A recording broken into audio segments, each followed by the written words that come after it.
আসসালামু আলাইকুম রহমতুল্লাহ। প্রিয় দর্শক, আপনারা একটু খেয়াল করে দেখেন স্ক্রিনে, বাড়াবাড়ি করলে তোদের 14 গোষ্ঠী খেয়ে ফেলবো। পুলিশ সদস্যদেরকে ইনু এবং শাহজাহান খান।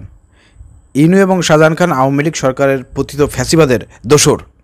এদেরকে আন্তর্জাতিক ট্রাইব্যুনালে আজকে ওঠানো হয়েছিল। প্রিয় দর্শক, সেখানে আপনারা দেখেছেন, ভিডিও ফুটেজ যারা দেখেছেন, যে সেখানে এই ইনু এবং আপনার এই শাহজাহান খান নৌমন্ত্রী, তারা সেখানে পুলিশের সঙ্গে খুব খারাপ ব্যবহার করেছেন, হেলমেট ছুঁড়ে ফেলে দিয়েছেন।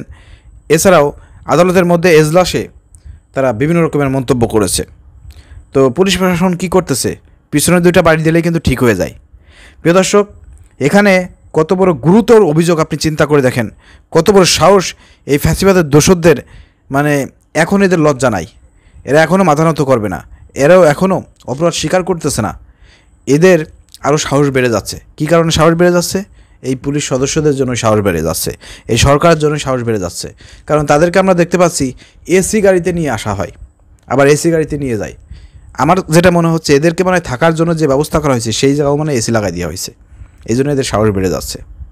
প্রিয় দর্শক, বাড়াবাড়ি করলে তোদের 14 গোষ্ঠী খেয়ে ফেলবো।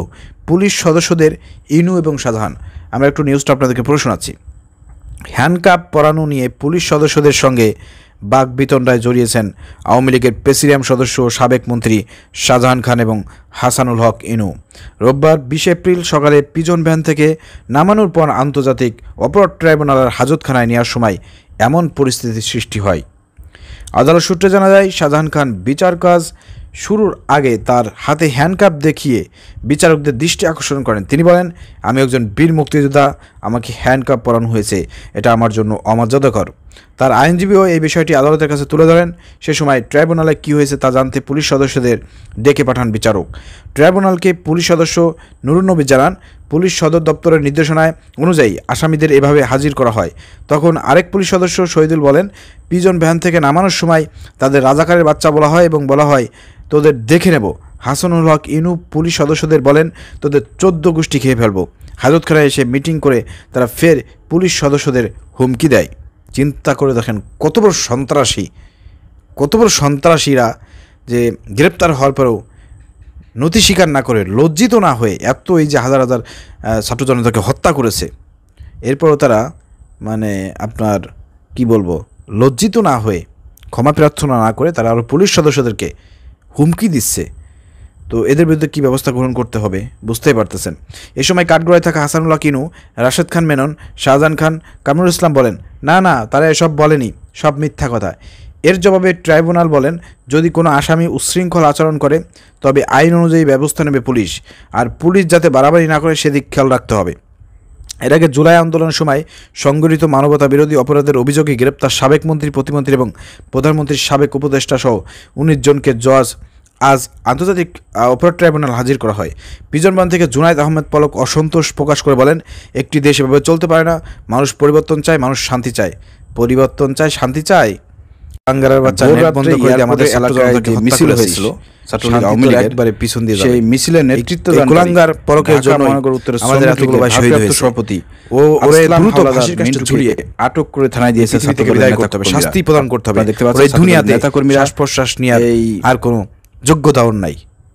শাহজাহান খান তাদের প্রতি আচরণের সমালোচনা করে বলেন, আমরা রাজাকারদের হাত করা পড়াইনি, আমাদের কেন হাত করা পড়ানো হচ্ছে, এটা লজ্জাজনক। চিন্তা করে দেখেন, কুলাঙ্গারের বাচ্চারা আদালতে গিয়েও সেখানে বলতেছে আমরা রাজাকারের বাচ্চাদেরকে পড়াই নেই, হাত করা পড়াই নেই। তো এদেরকে হচ্ছে আমার কাছে যেটা মনে হচ্ছে, প্রিয় দর্শক, এসি গাড়িতে নিয়ে যাওয়া হচ্ছে, এসি গাড়িতে আনা হচ্ছে এবং যেখানে রাখা হয়েছে সভাপতিকে, এর জন্য মাঝে মাঝে ওরা বলে ধরে নিয়ে যাচ্ছে থানার দিকে। বাইরে পরিবেশ খুবই খারাপ, খিলকিত এলাকায় মানসিকতা ভালো আছে। প্রস্তুতিকালে স্থানীয় নেতাকর্মীরা দেখে ফেলে এবং আপনারা কি করতেছে, বাকিরা পালিয়ে এসি গাড়িতে নিয়ে আসা ধরে ফেলে। আমাদের আল্লাহ সাইরি সহ ছাত্র দলের নেতাকর্মী, যে ব্যক্তিটা 5টা হাড়ে ব্লক সারা বাংলাদেশে এরকম সেই ব্যক্তিকে হচ্ছে প্রিয় দর্শক, আপনারা কষ্ট অবগত দেওয়ার আছেন। জন্য ভাঙাচোরা পিজা ভিডিওর মাধ্যমে দেখতে পাচ্ছি ছাত্রলীগ আওয়ামী লীগ যুবলীগ এখান থেকে ওখানে, ওখান থেকে এখানে পরিকল্পনা করে আবার ওখানে তারা রাস্তায় এভাবে নামতেছে, তাকে মাঝে মাঝে ঘুরপাক ঝটিকা করানো মিছিল হতো, করতেছে। শুধুমাত্র কষ্ট দেওয়ার জন্য। তো এটা আর আপনারা আপনারা কি কিন্তু করতেছেন? একটা উত্থানের এদেরকে একটা এসি চেষ্টা প্রচেষ্টা, আপনার পিজন ভ্যানের মধ্যে তাদের এই আনতেছেন, নিয়ে উত্থানের যাচ্ছেন, চেষ্টা আবার প্রচেষ্টাকে এসি জায়গায় যদি রেখে পুলিশ আরামায়েশ প্রশাসন দিচ্ছেন। এজন্য তো আপনাদের হুমকি দেয় মিয়া। তাহলে কিন্তু দোষটা সামনে আপনাদের। কিন্তু ভয়াবহ অন্তর্বর্তীকালীন পরিস্থিতি, সরকারকে বলতে চাই, ভয়ঙ্কর পুলিশ প্রশাসনকে বলতে চাই, দিনকে অপেক্ষা করতেছে। সর্বস্ব আর বাংলাদেশে যেহেতু জামাত বিএনপির মধ্যে সর্বস্ব একটা দ্বিধাদ্বন্দ্ব, একটা মানে কি আপনারা বলবো, সর্বোচ্চ বলেন, একটা ওদেরকে কষ্টের মধ্যে রাখবেন, দূরত্ব বলেন, এটা এমন সৃষ্টি কষ্ট হওয়ার প্রদান কারণে করবেন কিন্তু যে এই নেক্সট সুযোগটা টাইম এই আওয়ামী লীগের আদালতে ওঠানোর ফ্যাসিলিটি সময় এই যেসব ধরনের লোকজন আছে বাকবিতণ্ডা, তারা এই কিন্তু ধরনের ব্যবহার হুমকি দেওয়ার করতেছে। সাহস না পায়। আর আপনারা জানেন যে পুলিশ পুলিশটা প্রশাসনের মধ্যে একেবারে পিছনের চামড়া একদম লাল বানায় ফেলায়। আর আমরা চাই এদের দ্রুত ফাঁসি, এদের দুনিয়া বেঁচে থাকার কোনো অধিকার নাই। দরকার হলে এদেরকে এক জায়গা দাঁড় করে ক্রস ফায়ার দিয়ে এদেরকে শাস্তি প্রদান করেন। কারণ আমাদের 2000+ ছাত্রজনতা থেকে হত্যা করেছে, 30,000 মানুষকে পঙ্গু করেছে, আর বিগত 15 বছর ধরে তো নির্যাতন করেছেই। ওদের এই দুনিয়া বেঁচে থাকার কোনো অধিকার নাই। কত বড় সাহস, চিন্তা করে দেখেন। পুলিশকে হুমকি দেয়, ধমকি দেয়। পুলিশের জীবনের নিরাপত্তা এখন কোথায়?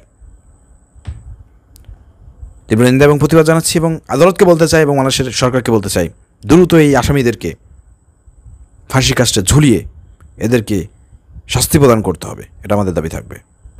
ধন্যবাদ সবাই, ভিডিওটি শেয়ার করে দিন। আসসালামু আলাইকুম রহমতুল্লাহ।